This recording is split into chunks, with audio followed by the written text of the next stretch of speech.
Friends, Namaskar. I am Grijesh Kumar with a new video. You are welcome in this video. Friends, this video is based on remaining part of previous video which has been created for TGT English preparation. Here question number 61 is given as which of the following is mismatched with reference to John Milton's work. Friends, यहाँ पर आपको बताना है कि John Milton की जो रचनाएं हैं इनमें से किस रचना का कालक्रम अलग दिया गया है, मैच नहीं करता है. यहाँ पर ऑप्शन दिया गया है ऑफ एजुकेशन, ये 1644 में लिखा गया जो कि सही है. एरियोपैजिटिका के लिए 1647 दिया गया है जो गलत है. इसका यही सही ऑप्शन हो जाएगा. लिसिडास 1637 में लिखा गया था, ये सही है. पैराडाइज लास्ट 1667 में लिखा गया था, ये भी सही है. यहाँ पर ये एरियोपैजिटिका जो है इसका यहाँ पे मिसमैच है. एक्सप्लेनेशन इसका दिया गया है, यहाँ पर देख लेते हैं. Areopagitica was published 23 November 1644 at the height of the English civil war. Areopagitica is a speech of Milton for the liberty of unlicensed printing to the Parliament of England. It is a 1644 prose polemic by the English poet. यहाँ पर इसका ये explanation है. तो 1644 यहाँ पर जो है 1644 ये होना चाहिए.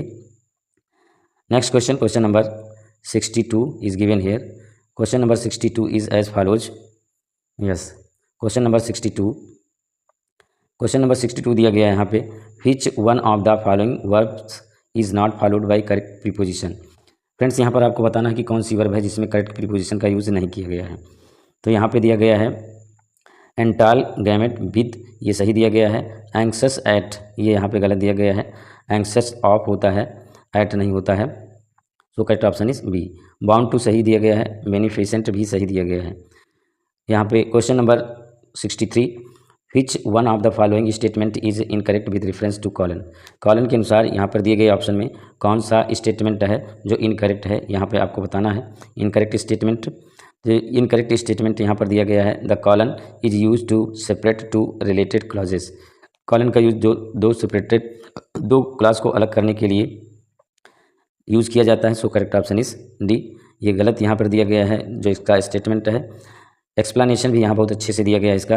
कॉलन का प्रयोग दो संबंधित क्लॉज उपवाक्यों को सेपरेट करने के लिए होता है. यह शुद्ध वाक्य है. कॉलन का प्रयोग होता है कोटेशन को आरंभ करने के लिए, वस्तुओं की सूची या गणना करने के लिए. जैसे यहाँ पर उदाहरण दे रहे हैं, आदि से पहले ऐसे वाक्यों के बीच में जो व्याकरण की दृष्टि से स्वतंत्र हों किंतु अर्थ द्वारा आपस में निकट रूप से संबंधित हैं. तो ये इसका एक्सप्लेनेशन हो गया. Question number 64 beggars description means, यहाँ बेगर्स डिस्क्रिप्शन की मीनिंग बतानी है. तो इसका आंसर यहाँ पे दिया गया है बियॉन्ड डिस्क्रिप्शन, जो वर्णन से परे हो उसको बेगर्स डिस्क्रिप्शन कहा जाता है. एक फ्रेज है ये. सो correct option is A. By chance, आप जानते हैं. लेस डिस्क्राइब्ड, ये इस पर लागू नहीं होता है. पुअरली डिस्क्राइब्ड, ये भी लागू नहीं होता है. बढ़ते हैं नेक्स्ट क्वेश्चन की तरफ. Question number 65. Question number 65 is Desdemona famous Shakespearean character belong to which of the following plays. Desdemona एक कैरेक्टर है शेक्सपियर की रचना में.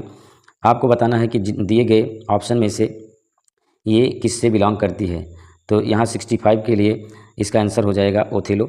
ओथेलो से ये बिलोंग करती है डेस्डेमोना जो होती है. So correct option is B. बाकी यहाँ पर जो ऑप्शन दिए गए हैं, जैसे किंग लियर दिया गया है, तो किंग लियर के लिए मैं आपको एक एक्स्ट्रा नॉलेज दे देता हूँ. किंग लियर की रचना जो हुई थी, पब्लिकेशन जो हुआ था इसका 1605 से 1606 में हुआ था. 1605 से 1606 में हुआ था. और इसमें हामलेट के लिए आपको इसका पब्लिकेशन बताते हैं 1599 से. ये जो है 1599 से और 1601 में लिखा गया था, पब्लिश हुआ था. और बात करते हैं यहाँ ट्वेल्थ नाइट की, तो ट्वेल्थ नाइट जो है 1600 से 1602 में हुआ था. ट्वेल्थ नाइट जो है ये 1600 से लेकर के 1602 में इसका जो है पब्लिकेशन हुआ था. यहाँ पे डेस्डेमोना के लिए डिस्क्रिप्शन भी एक्सप्लेनेशन भी दिया गया है. Desdemona is a character in Shakespeare's play Othello. Shakespeare's Desdemona is a Venetian beauty who enrages and disappoints her father, a Venetian senator, इसका जो पिता होता है वेनेटियन सेनेटर होता है. When she elopes with Othello, और ये डेस्डेमोना जो है ये अपने पिता से रूठ करके और ओथेलो के साथ भाग जाती है. और ये ओथेलो जो होता है मूरिश मैन होता है. Next question number 66. Question number 66 is given here.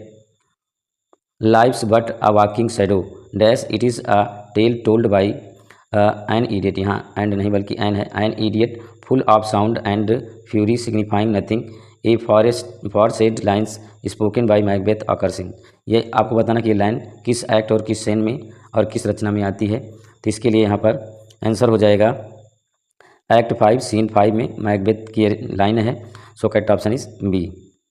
यहाँ पर इसका एक्सप्लेनेशन भी दिया गया है।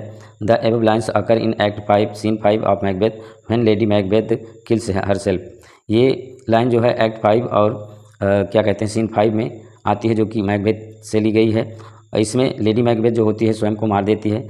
मैकबेथ स्टेट्स, तब मैकबेथ बोलता है life is but a walking shadow, जीवन तो है लेकिन एक टहलती हुई परछाई है। A poor player that struts and frets his hour on the stage and then is heard no more.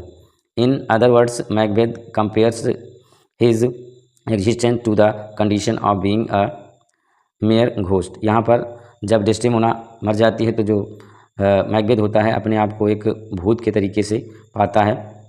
Next question, question number 67, which of the following words is misspelled. Friends यहाँ पर आपको बताना है कि कौन सा वर्ड है जिसमें स्पेलिंग सही नहीं है।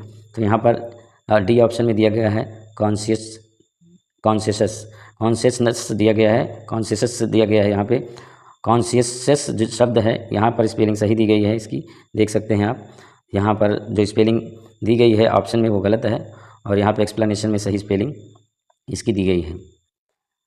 दरअसल आपको मैं एक यहाँ पर जो है इसका हार्ड एंड फास्ट रूल बता देता हूँ कि सी के बाद हमेशा जो है ई होता है और इसमें आई दिया गया है और यही यहाँ पर मिस है। Next question, question number 68, question number 68 is which one of the following statements is incorrect as a rule of grammar. Grammar के रूल से दिए गए ऑप्शन में कौन सा स्टेटमेंट गलत है ये आपको यहाँ पे बताना है। तो इसमें अगर ध्यान से देखें तो यहाँ पर दिया गया है will with the subject in the first person expresses bleak sense of determination, यहाँ पे गलत दिया गया है। So correct option is B. Next question, question number 69, which of the following pairs is mismatched with reference to masculine feminine gender. Masculine feminine gender के अनुसार यहाँ पर कौन सा पेयर मिसमैच्ड है। बोर जो जंगली सुअर होता है इसका जो फेमिनिन जेंडर होता है वो सो होता है सुअरी। बक हिरन के लिए होता है, इसका फेमिनिन जेंडर डो होता है, सही है, ये भी सही है, ये भी सही है। फॉक्स का वैक्सीन होता है, लोमड़ी के लिए ये होता है। और बक रैबिट और पी रैबिट जो दिया गया है ये यहाँ पे गलत दिया गया है। So correct option is D. Next question, question number 70, which of the following is not a synonym of frenzy. यहाँ फ्रेंजी का कौन सा वर्ड सिनोनिम नहीं है आपको बताना है। तो यहाँ पे इसका आंसर दिया गया है गाइल। So correct option is B. Explanation भी दिया गया है यहाँ पे। गाइल का मतलब होता है छल, माया, धोखा और फ्रेंजी का मतलब होता है उन्माद, आवेश।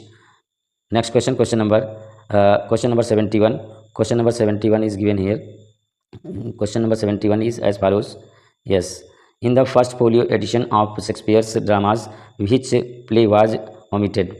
शेक्सपियर की जो ड्रामा है उनमें से किस ड्रामा को इनके फोलियो से निकाल दिया गया था ये आपको बताना है। तो यहाँ पे दिया गया है Pericles.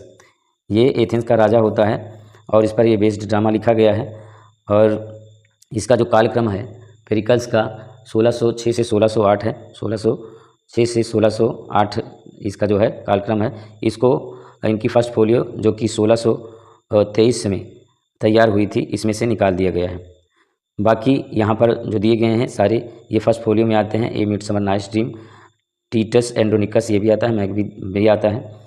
Next question, question number 72, question number 72 is which one of the following plays is a social satire dealing with the fashion and fads of the day.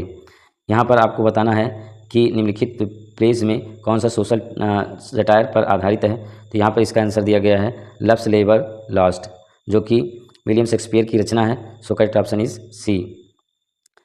Explanation भी यहाँ पर दिया गया है इसका। लव्स लेबर लॉस्ट जो कि 1591 में पब्लिश हुआ था, was in Inception A social satire dealing with the fashion and fads of the day. Next question, question number 73, in state of his blindness with whom Milton does not compare himself. Friends यहाँ पर आपको बताना है कि blindness में जो Milton होते हैं ये किससे अपने आप की तुलना नहीं करते हैं। तो यहाँ पर इसका आंसर दिया गया है लिसिडास, जो कि इनकी एक एपिक है, पास्टोरल एलर्जी है, लिसिडास जो है इनकी पास्टोरल एलर्जी है, और इसी में ये कंपेयर करते हैं अपने आप का। So correct option is D. Question number, हाँ थोड़ा सा इसका एक्सप्लेनेशन देख लेते हैं। During his invocation at the beginning of the third book, Milton asked that he be blessed like other blind poets to be able to perceive the things of God. He lists four names: Thamyris, Meonides और Tiresias and Phineas, ये नाम देता है। Question number 74, in the opening invocation of Paradise Lost Oreb refers to. यहाँ पर Oreb किसको refer करता है पैराडाइज लॉस्ट में, ये आपको बताना है। तो यहाँ पे इसका आंसर दिया गया है Mount Horeb. So correct option is C. Question number 75, question number 75 is who is often called the political son of Spenser. Very important है टीजीटी के लिए, वेरी इंपॉर्टेंट क्वेश्चन हो सकता है यहाँ पे। तो यहाँ पे पूछ रहा है कि निम्नलिखित में से पॉलिटिकल सन किसको कहा जाता है, स्पेंसर का पॉलिटिकल सन। तो यहाँ पर इसका आंसर दिया गया है जॉन मिल्टन। जॉन मिल्टन जो है, जॉन मिल्टन को स्पेंसर का पॉलिटिकल सन कहा जाता है। So correct option is A. Question number 76, question number 76 is given here. Yes, question number 76 is as follows. In William Wordsworth the solitary reaper Highland lass is. Friends यहाँ पर ये पूछा जा रहा है कि विलियम वर्ड्सवर्थ की रचना सोलिटरी रीपर में, ये सोलिटरी रीपर हाईलैंड लैश जो होती है, लैश का मतलब होता है लड़की। लड़का के लिए कौन सा वर्ड आएगा यहाँ पे एंटोनिम के रूप में, जो है आप कमेंट के माध्यम से बताएं। इसका आंसर देखते हैं। इसका आंसर दिया गया है a girl from Scotland. So correct option is B, Scotland की एक लड़की होती है। इसका एक्सप्लेनेशन भी दिया गया है लेकिन बहुत बड़ा है, मैं इसको छोड़ देता हूँ। Question number 77, from which poem of William Wordsworth the line our birth is but a sleep and forgetting is taken. ये लाइन कहाँ से ली गई है, ये आपको बताना है। तो ये लाइन ली गई है imitation of immortality from recollection of early childhood, यहाँ से ली गई है। So correct option is A. Question number 78, question number 78 is which one of the following works is a novelette written by John Galsworthy. John Galsworthy की जो रचनाएं हैं उनमें से जो नॉवलिट है वो कौन सी है, आपको ऑप्शन से बताना है। तो ये यहाँ पर दिया गया है जैकोलिन, ये नॉवलिट है इनकी। नॉवलिट का मतलब होता है छोटा उपन्यास। So correct option is B. Question number 79, question number 79 is as a dramatist John Galsworthy belong to the. एक ड्रामेटिस्ट के रूप में गाल्सवर्दी किससे संबंधित हैं, यहाँ पे आपको बताना है। इसका आंसर यहाँ पे दिया गया है realist tradition of Jones and Pinero. So correct option is C.